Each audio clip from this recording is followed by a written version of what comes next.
It's wonderful to be here. I really appreciate the invitation to join from Felipe. We've had a really great week, kind of talking about forest issues in Chile. This is actually where I did my dissertation, so it's nice to be back and focusing on a new set of questions around the native forest law and its impacts over the last decade plus. So the main focus of the paper I'm presenting is a paper that I've done with Alberto Garcia, who's co-author also here from the University of Utah. We're trying to understand both the impacts of the native forest law over the last decade, but also trying to understand their specific parts of the law that target payments towards groups from marginalized backgrounds, lower socioeconomic conditions, and so trying to understand how that targeting has affected the environmental impacts of the law. So the motivation for this is really the fact that reforestation is a growing global policy objective. Everything from the Bond Challenge, which tries to commit to reforesting 500 million hectares throughout the world, the Trillion Trees commitments, which are trying to gather different countries. This is the commitment from China to plant 70 billion trees by 2030. The Sustainable Development Goals have a stated objective of reforesting large parts of the planet. And so really trying to think through how do we achieve these ambitious objectives of reforesting large parts of the world in a way that achieves the environmental and social outcomes that we want. And a lot of these policies are really motivated by kind of a triple objective: biodiversity conservation, carbon sequestration, and kind of bringing economic opportunities to rural landscapes that maybe have been left behind in kind of the economic opportunities that they face. And so if you look at the Bond Challenge, their platform for tracking commitments and progress towards the challenge highlights these triple goals. You have, monitoring of what are the key biodiversity areas that will be restored, how many jobs are being created by these reforestation activities, how many tons of CO2 have been sequestered. In all these cases, we're trying to prioritize multiple objectives in order to end the process of reforesting large parts of the planet. And those same themes are echoed in national policies. And so if we look at the Sabías, climático de largo plazo here in Chile, you see echoes of those objectives that span both environmental and social goals. So, there's a part of the strategy that really emphasizes reforesting large parts of the country. And within that reforestation should be done in a way that's more inclusive and provides opportunities for all Chileans. And we can go even more specific within Chile and look at the native forest law, which was passed in 2008. This is really one of the first large-scale reforestation payment programs in the world to explicitly pursue both those environmental and socioeconomic goals. So if we look at the language used within the policy, it claims that this is the most modern legislation in Latin America. The spirit is to promote the social and economic progress of rural communities in balance with the protection of the environment.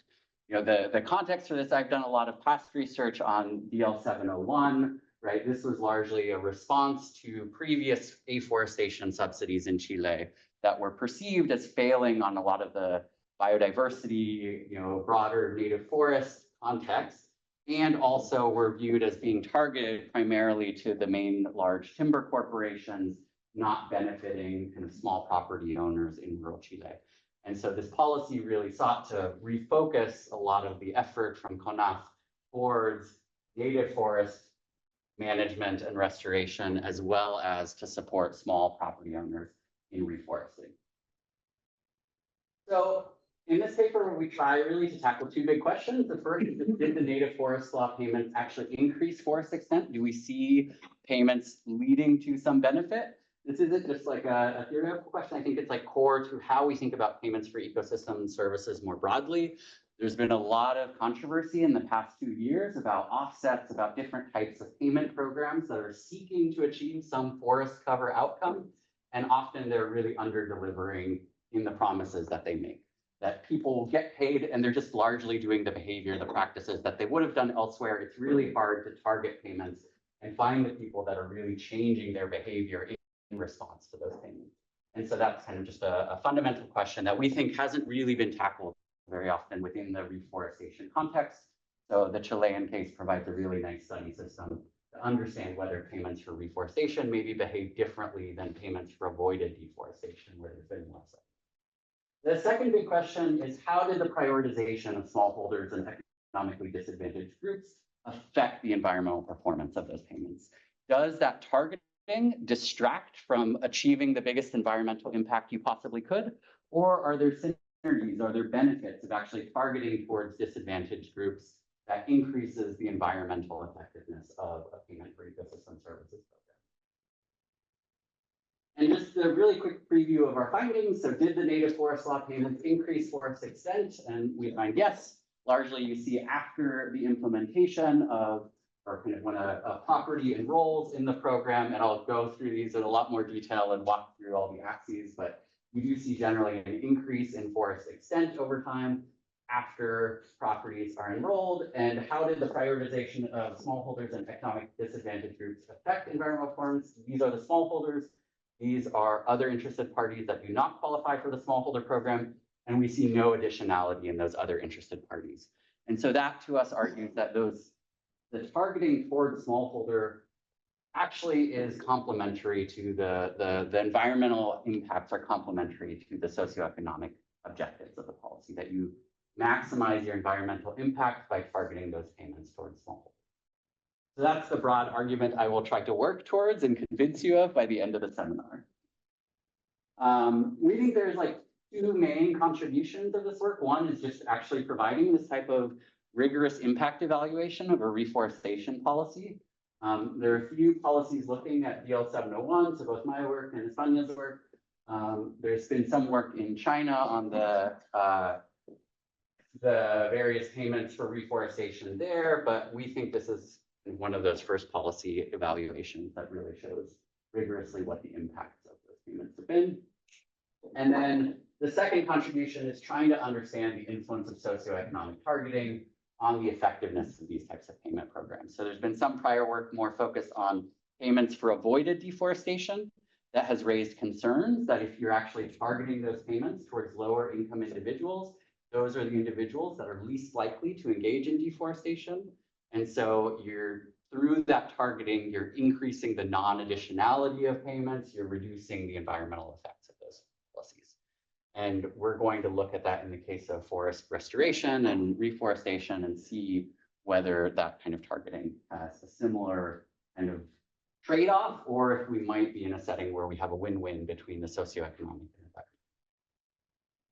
So this is a great audience. Maybe many of you know more about the native forest law than I do, but still wanted to walk through some of the context just to make sure we're all on the same page. The Native Forest Law Subsidy Program is this annual competition for native forest management and restoration. And so there's a variety of activities that can be subsidized here. Native forest management, including thinning, or more explicit restoration activities like reforestation and forest enrichment. So far, between 2009 and 2019, in its first decade, the Chilean government allocated $58 million to landowners for projects spanning nearly 250,000 hectares of native forest. So it's been quite a large program, and in a lot of ways quite successful, but we'll also highlight some of the challenges that have confronted the program. And so applicants are split into two different groups, either smallholders or other interested parties. These are separate contests, and that categorization really happens based on property size and asset thresholds. So if you own a small property, have a smaller amount of assets, you get to compete in the smallholder competition. Once you're categorized into one of your two competitions, you are scored based on a variety of kind of social characteristics as well as project characteristics. And based on that score, they kind of go down the list of projects and funding. Selected applicants have 6 months to submit management plans. One thing that we'll get back to later on is that only about a third of selected projects actually submit those management plans, and as a result are able to continue on in the program. And then after 2 years, applicants have to get third-party validation showing that they did kind of meet the objectives, that they engaged in the activities they said they would, and then they get paid. And so the payment comes several years after the initial enrollment management plan, and you have to make all these investments. Eventually, you get paid for the performance of the kind of activities that you said you would do. Payment rate is 80% if you do submit this management plan. So this gives us some indication that at least those field visits indicate people are undertaking the activities that they say they will. There's two pieces in that story that I just told you that really emphasize socioeconomic targeting. The first is that you have these two different competitions, right? So you want to be in the smallholder program because you get slightly more money for a given activity and you get preferential access to the subsidies. The first people paid out are the smallholders. The other interested parties, actually a lot of competition, not everyone will get paid. And so you want to be in the smallholder category, but the kind of thresholds that you have to meet is you have to have a property that's less than 200 hectares, and you have to have assets that are less than 3,500 unidades de fomento. Okay, so there's some measure of your total assets that you have. And then in addition to that, within each of the contests, so if you're in the smallholder contest or in the other interested propietarios contest, you have a social score, which is going to prioritize smaller properties and will also prioritize indigenous health properties. Right. So if you are a Mapuche applicant, you get a higher score and you have a higher likelihood that your project will be selected for. So our first question is going to try and tackle whether this program just generally had an impact on forest extent. And for the first question, I'll largely focus just on the smallholder program. This is the one where basically everyone who applied gets selected if they meet some quality thresholds. And we're going to kind of take a step away from the socioeconomic targeting until the second question. The way that we tackle this question is first we just combine a lot of different data. Yeah, please. Sorry, just out of total ignorance from this area, but does it matter what type of trees do you plant? Yeah, so this is part of the native forest law. So it requires that all of these management activities are with native species.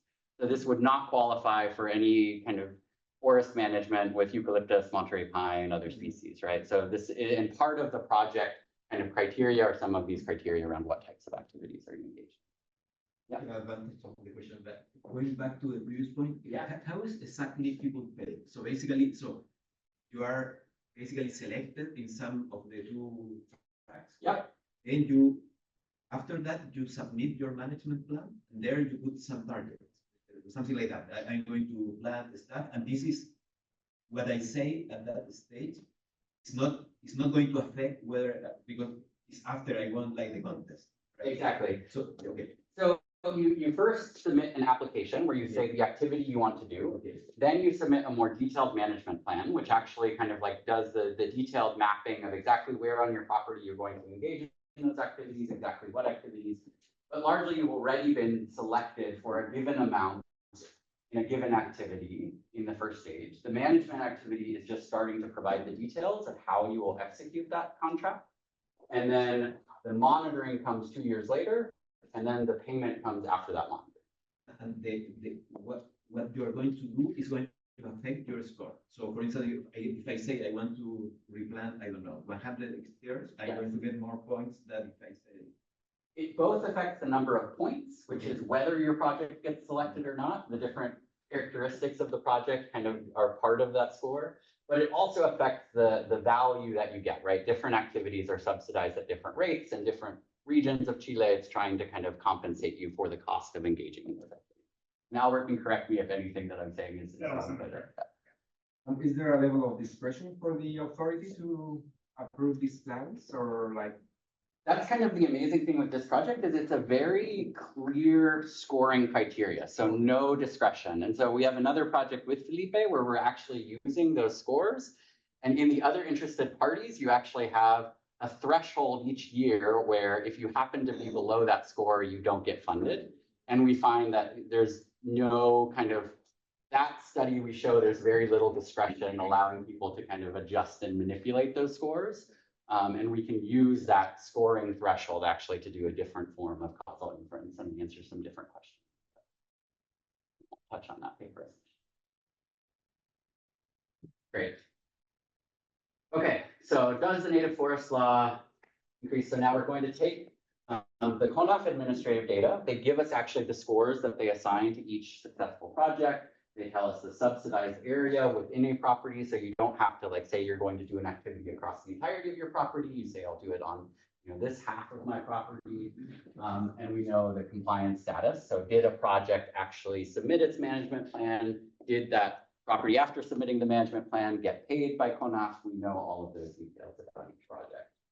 We can merge that data. So we have the role, we can merge that back to the individual properties in order to identify where projects are being pursued. So here we have a map of like for each contest year from 2009 to 2019, which properties were enrolled in the law. And then we can combine that spatial data with land cover data. Here we're going to use Gracer et al.'s maps of land cover in the southern cone of South America. We'll combine it with topography and climate data to do some controls, and then explore how land cover changes after the enrollment within the policy. We're going to start by looking at, a fundamental challenge in this context is that the properties that are choosing to enroll are fundamentally different from the properties that do not enroll, right? So if we look at this big map, it's kind of nice because we have enrolled properties largely distributed through a large part of Chile, right? And you have nearby properties that are both enrolled and unenrolled. But despite that, the full population of properties are just different on a variety of observable characteristics.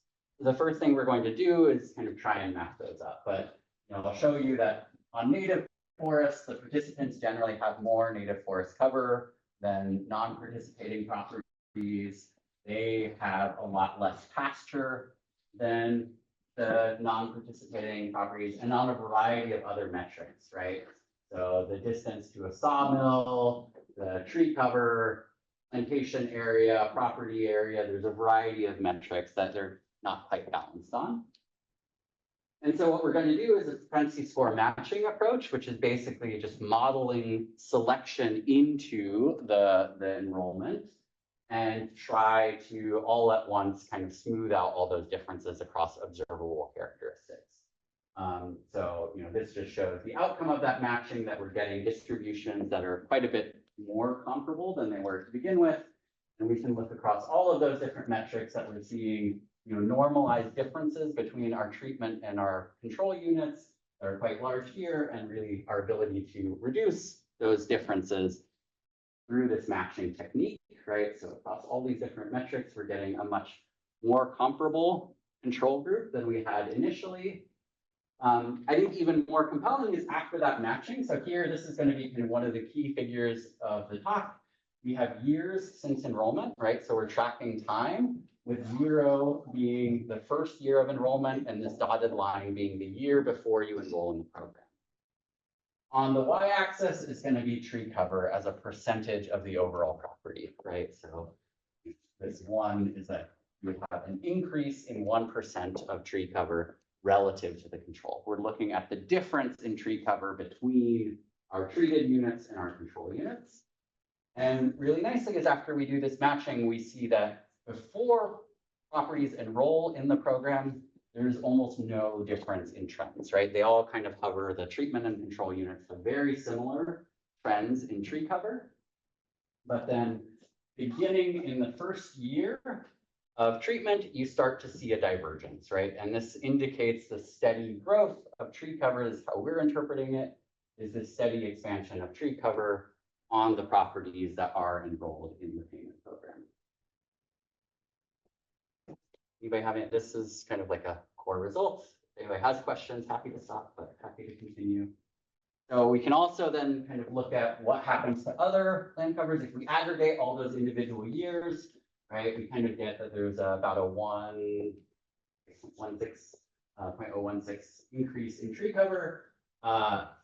There's a decline to compensate for that increase in tree cover, largely in crops and even more so in pasture area. So we're seeing kind of a shift towards more tree cover. That's kind of our first answer to the first question, right? That this policy does seem to lead to additional tree cover within this landscape. We've done the kind of like back of the envelope estimate, and it's about a $37 per ton expenditure per ton CO2, that you're getting quite cost-effective carbon sequestration by paying landowners to expand the extent of native forest. Very ignorant.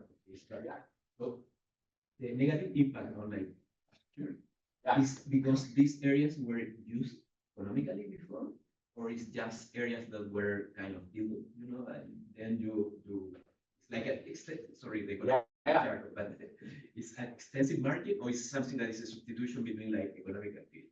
Yeah, it's a great question. So we don't observe anything from like the agricultural census in this study. We're just looking at remotely sensed maps of land cover. And so it's grass, right? What we see is a shift from what had been observed through satellite as grass and now is trees. We don't know how actively, intensively those pastures were being managed. And so this is literally just percent coverage in the property shifting, not like economic productivity of a property. Yeah. So can you go back to the main figure? Yes. So can you tell us a little bit about how to interpret the coefficient there? Yeah, so this is basically the change in tree cover between the treatment and the control group, or the difference in that tree cover and the treatment and control group in every time period relative to year zero. What we're doing here is that different groups are coming into treatment at different points in time between 2009 and 2019. And so we're relativizing time relative to the year in which the treatment group gets treated. So that's our y-axis, and the x-axis, and the y-axis is really just the difference between those, and it's the percent of a property covered in trees, right? And so we're seeing that for the 10 years leading up to enrollment, there's really no difference between the treatment control and changes in tree cover. They're all very similar to the 1 year before enrollment. But then over time, we're seeing that those two groups start to look very different in terms of tree cover. Yeah, please. Yeah, just a clarification question. When you say that is a very cost-effective measure program that they're getting paid for, they're not getting paid for carbon sequestration. Right. They're getting paid for tree covers. Yes. Right. So you translate that to money for carbon sequestration? Yes. So we use kind of just like estimates of how much you would have, how much carbon you would have under these different land covers, and seeing this treatment effect, how much do you get in terms of additional carbon in forests? The government would be spending $37 per ton. That's our estimate, yes. And it's like, yeah, we're not observing carbon directly, so it's a back of the envelope where we're just multiplying these changes in extent of forest by some estimates of what carbon is needed for. We're working on the remote sensing right now to actually observe changes in carbon and above ground biomass directly. But that's still like much more work. About the calculations for sequestration with native species versus plantation species.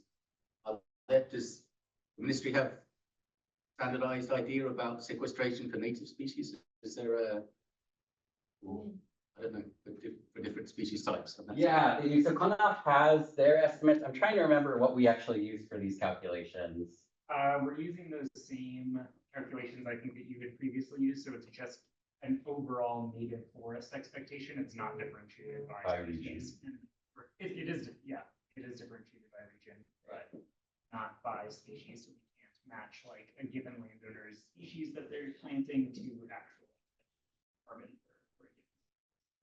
So we basically use the like inventory that CONAF has run. There's also kind of, we use the simulator for plantations and some other things. Here we're actually just like treating this all as native forest. We have estimates of carbon density in grassland, in shrub like matorral, and in forest by region across. And we're just assuming that kind of region level average is each. And so partly I think that might be an overestimate because we're going ahead and giving them credit for where that forest will eventually be, right? That we're seeing some expansion of forest extent, and you know the average that we have at a region level isn't immediately attained in year 4, right? That you need some time for the forest to actually. So they get payments annually. They get payments after 2 years for the management activities. And then year after that? So they'll make leña after year 2. Potentially, yes. But I think they're probably, I mean, they're observed in year 2, they could cut and make leña, but I think also there would be value to allow that forest to grow a little bit more to actually have the production, but. Yeah. Yes. How did you define your baseline? What is the zero? What does it mean in terms of? So 0 is the difference between the treatment and the control the year before they enroll in the program. And so we're saying that is like the anchor, right? And we're seeing that in all the years before that, there wasn't, if these were all negative and it was upward sloping, we just say these are on different trajectories, right? It's not a very good control. This for us is a fundamental assumption in the method we're using in economics, which is, in this kind of staggered difference and difference model, you really need to show that there's parallel trends. The real assumption is that there would be parallel trends after treatment. That's an impossible thing to show because that requires knowledge of what people would have done in the absence of treatment. We can't actually observe that. But what we can observe is that they had very similar trends before, which gives us some indication that that assumption allows us to make causal claims on what's happening here. Yeah. Was ignorant about this, Yeah. And so I want to know more about context. So if in general, the participants are located in some specific regions of Chile, how that is distributed? Yeah, I mean, you can see it a little bit if I go back here, right? We don't have the entirety of Chile here, but we have most of the forested regions of Chile here. And so any colored dot within these are properties that have enrolled and received been accepted into the program. And so it's actually, there's quite wide distribution of our participants. It was much more dispersed than I had expected initially when I was thinking about this project. And if you thought about DL 701 payments, they were much more concentrated in the kind of core Bio regions. This program has, I think, been more successful at enrolling participants more broadly. And are there differences between the control group and the participants in that sense, or in general, they are equally distributed? Between the treatment and the control in our analysis. So I think if I remember correctly, we have climatic controls. I don't think we actually have region controls that we're forcing controls to match up there.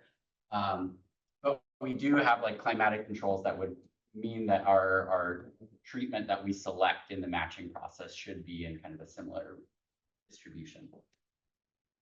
Okay. One question about that common trend. Yeah. Was it negative or positive? I was thinking about how should we interpret this as treated increasing forest, or actually they're stopping reducing forest? Yeah.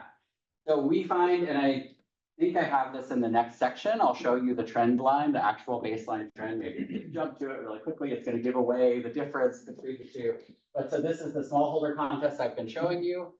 The blue line is what's observed, and the dotted line is the counterfactual. So you can imagine that dotted line is without the policy in place, what do we think those smallholders would have done on their properties? And we see just generally an expansion of tree cover, right? So we think that there would have been an expansion of tree cover no matter what.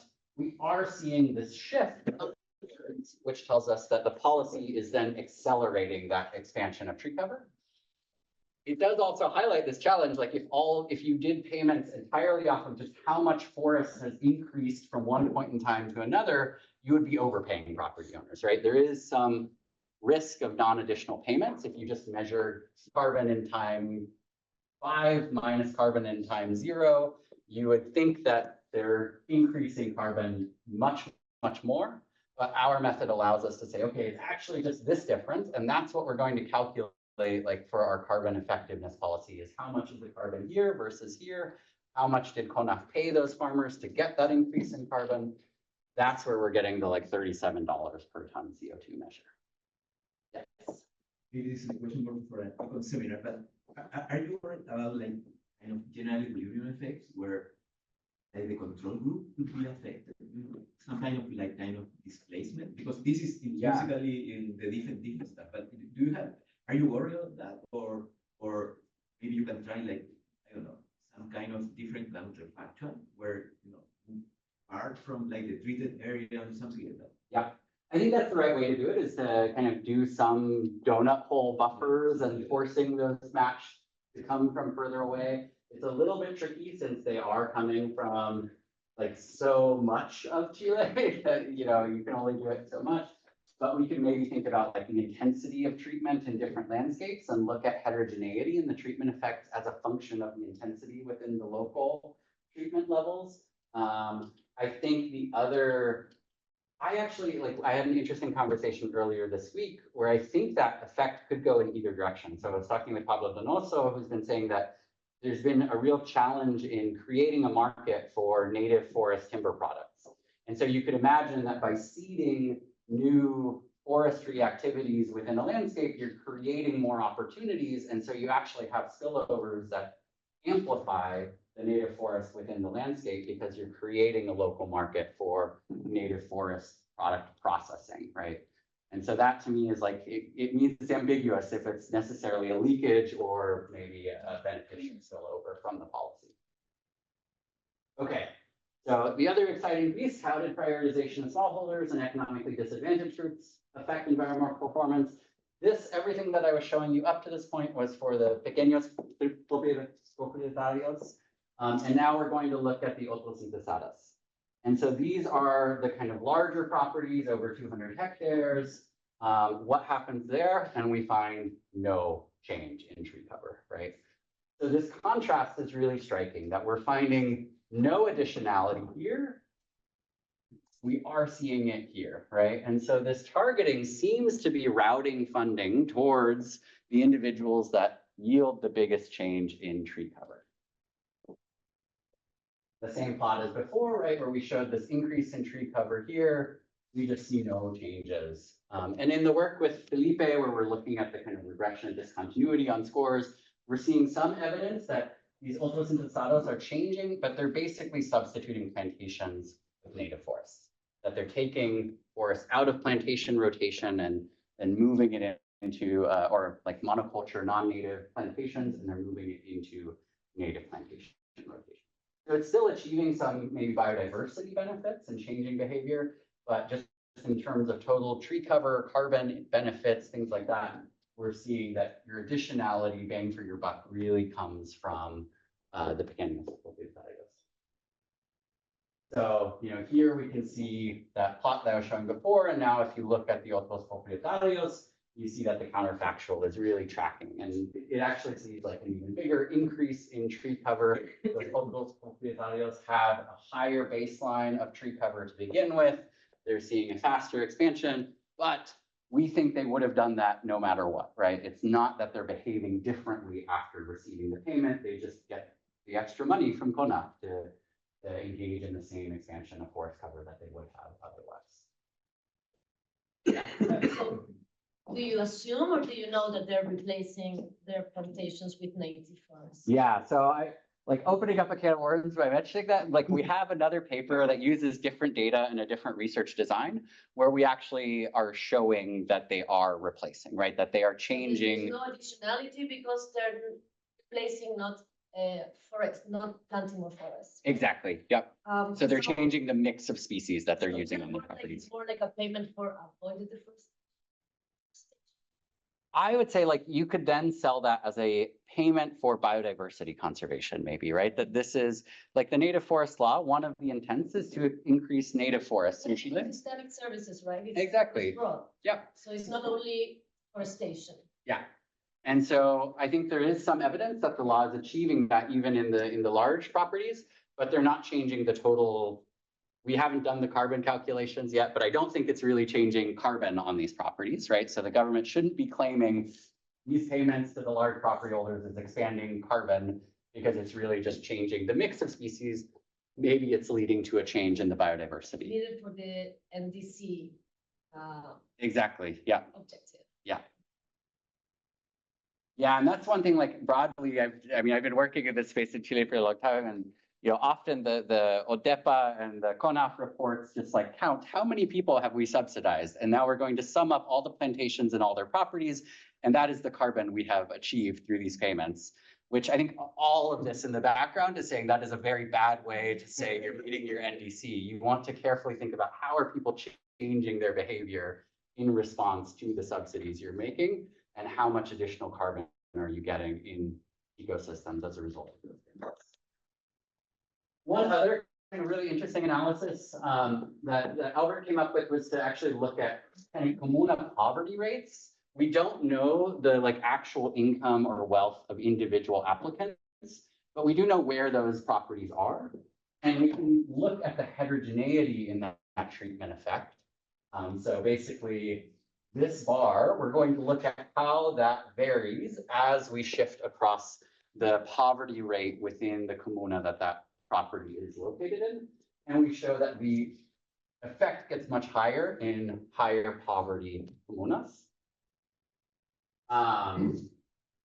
One problem we find in the program is that for every 100 projects selected by CONAF, only 32 actually submit their management plan, right? So right from the beginning, in the first 6 months, you have 2/3 of the projects drop out. Of those, 80% do meet the requirements for payment, right? So there's a question of how can CONAF bridge this gap? How can they bring more along? We have some suggestive evidence that extensionists actually help lift that number quite a bit. That if CONAF is helping people with the forest management plan, you can increase the kind of follow through of the program. The other piece that we looked at is can this tell us something about how, what is leading to this extra additionality that we see among small property owners?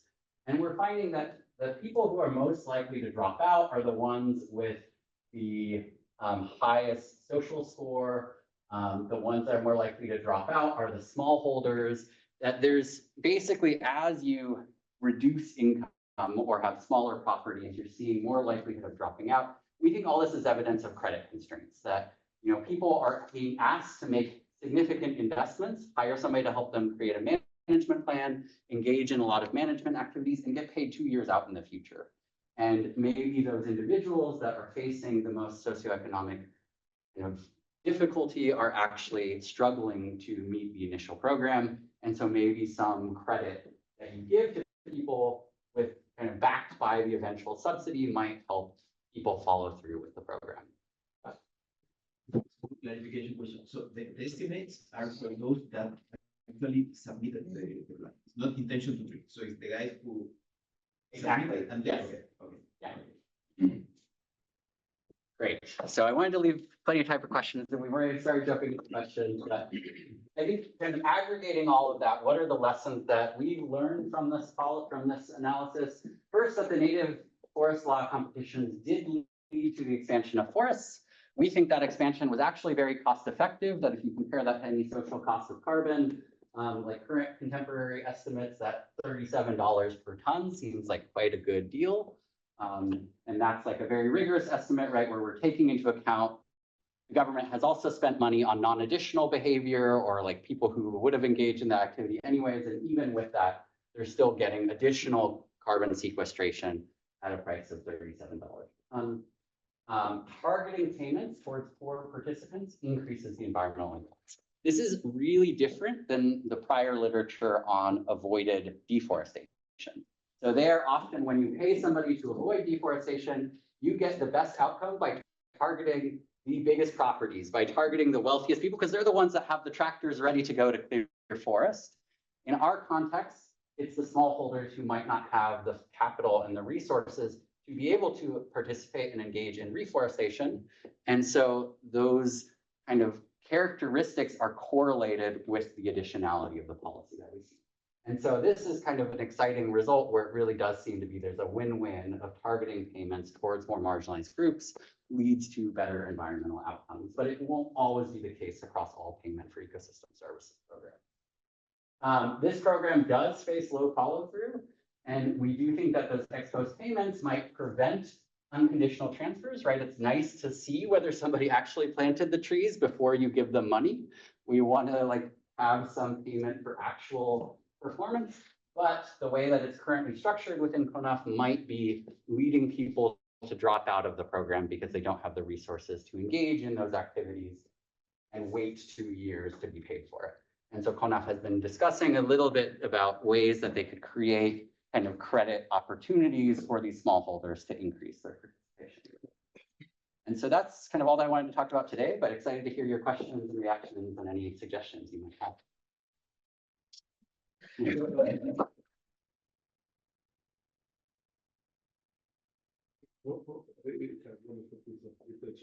I was wondering about this smallholder category. It's still rather large, 200 hectares. That's a lot.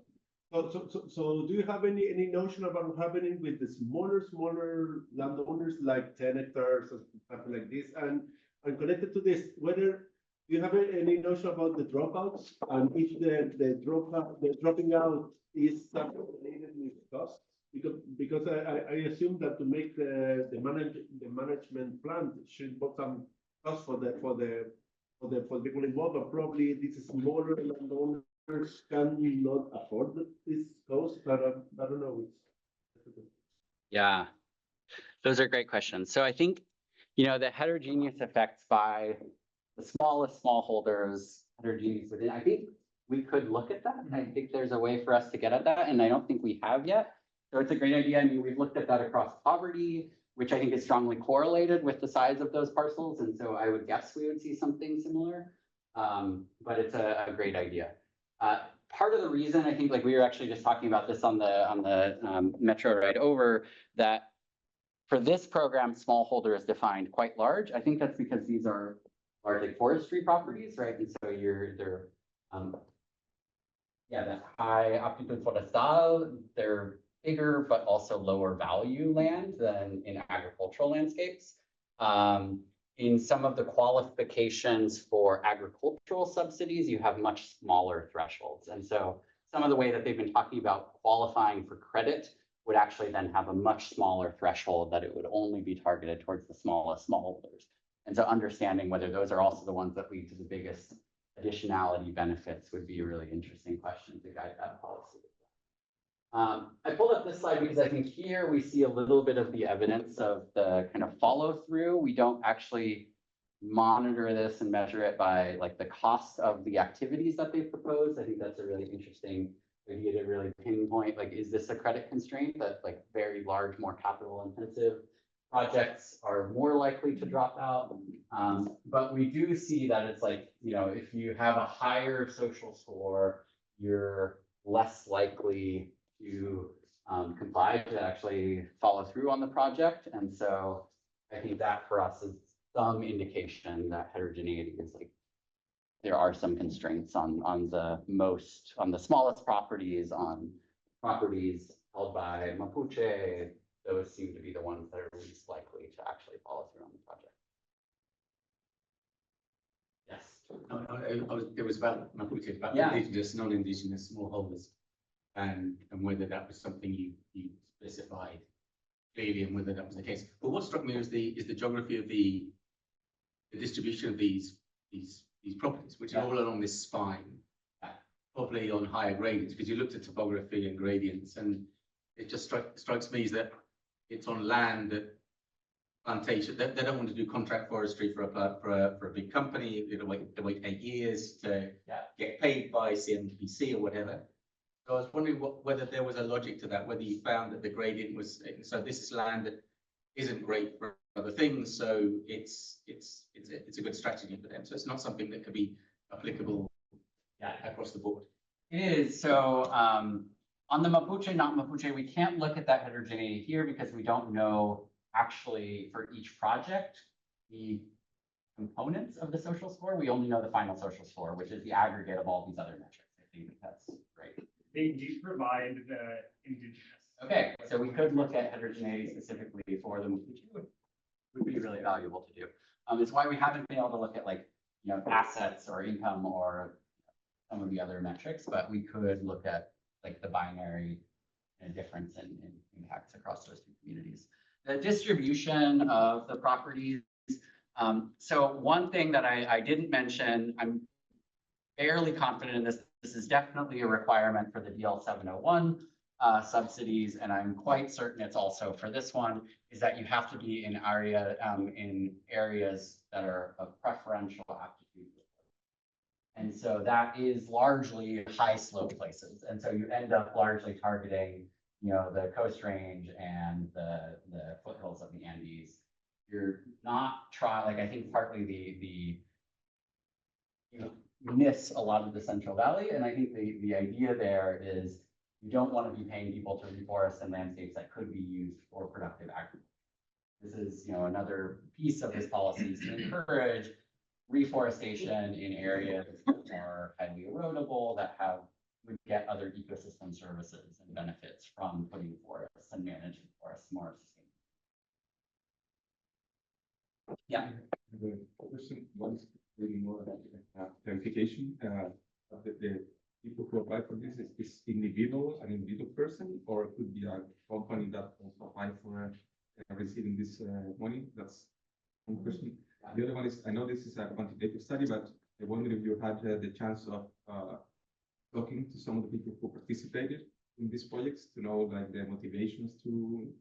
I'm curious about that. Yeah. What are the motivation to participate in these projects, and if there is some difference between the people who are like the small owners and these large companies. So I have not actually done any interviews. Albert, you went to the field with some of the CONAF extension agencies. I don't know whether you got it wasn't systematic, it would be a really interesting and complementary study to try and actually build a structured survey instrument to understand more, or have semi-structured interviews with participants and understand whether there are fundamentally different motivations for participation. But I don't know if you have any reflections of when you were in the field. Yeah, it was quite varied, and I only really spoke to, I think, some very small landowners who had been approached by the extensionists about the law and probably otherwise would have known it existed. And I think some of them were just sort of participating in the law because the extensionists recommended it, and it allowed them to engage a little bit more with the forest on their own property. And some, I think, were just thinking, oh, well, I could manage some of these native forests to generate a little extra income, or to, subsidize my even charcoal production and create a little bit of a rotation.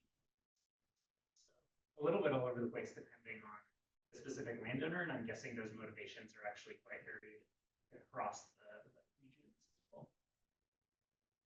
And then on your first question, there are associations and kind of communally held properties that can enroll in this program, but it's mainly private property owners. I was wondering about that there's one, but it seems to be over a creek.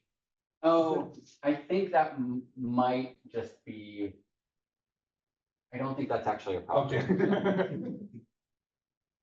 Okay. Yeah, following up on that, so being property owner is a requirement to participate in the program, and do you know whether well-defined property rights is an important factor here?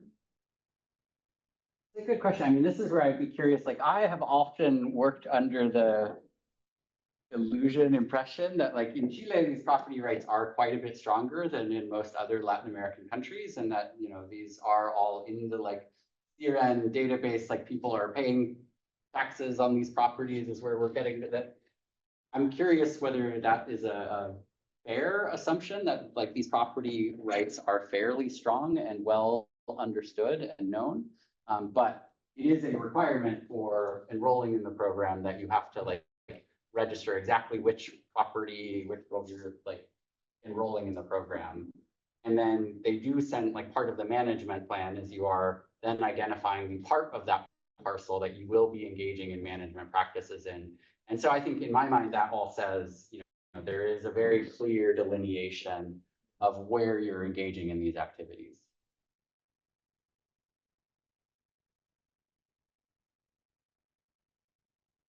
Yeah. A little bit out of the topic maybe, but do you know if these landowners could participate in voluntary carbon market, for example? Is the methodology similar? I think the government is paying more than the market, but would it be possible for them to, I don't say double counting, but could they go with the same project and submit it to Vera or another institution? Yeah, that's a great question. I mean, I think technically under Vera or things like that, you shouldn't be enrolling in, but there is some talk of like stacking and that like you could have biodiversity credits, which are separate from carbon. And since this isn't explicitly a carbon payment, Yeah. you probably could qualify for these payments and then also go off and sell to Vera. I think the other comment I'll just make on that is like, I think it is interesting that we're seeing, this program, I say it's cost effective. It still is much higher price than per ton of carbon than a lot of voluntary carbon credits that people are buying. Yeah. And so I think that to me though, but those credits are like a lot of them have been shown to be completely non-additional, right? That we are paying people for the right to claim their carbon sequestration that they would have done anyways.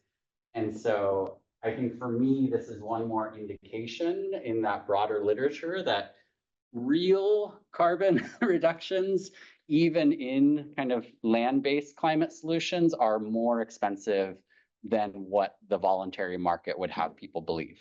And that, yes, they are less expensive than direct air capture or some kind of abatement within the energy sector. They're still a lot more expensive than I think a lot of optimists hope they might be.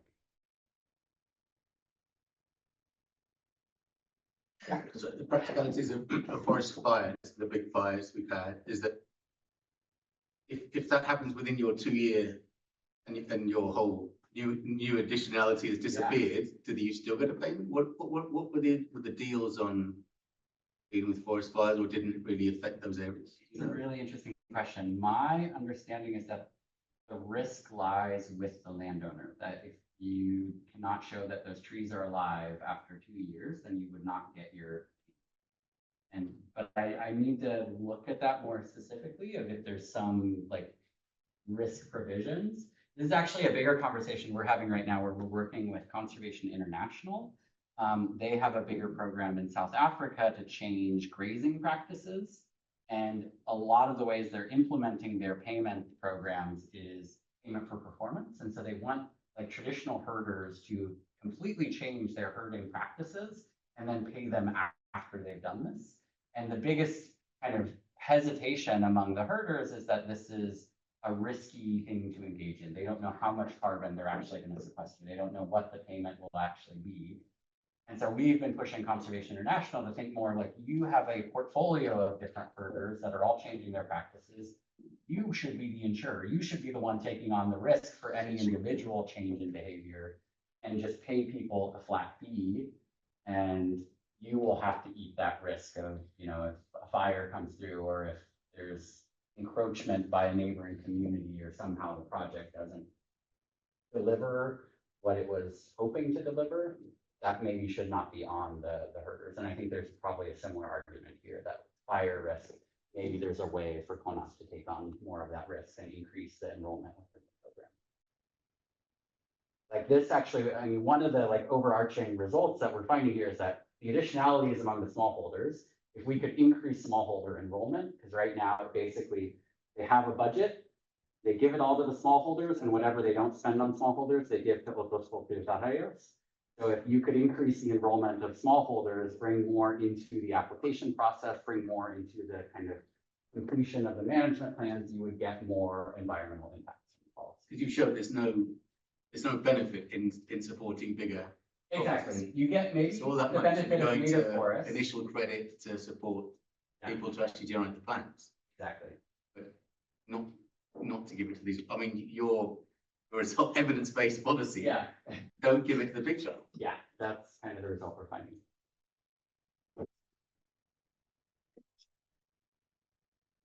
I think that takes us right to the hour. Thanks for all the engaged questions, and yeah, it was wonderful to get to finally present here. Yeah, I'll be around this afternoon if anybody does want. Thank you, Robert. Thank you so much.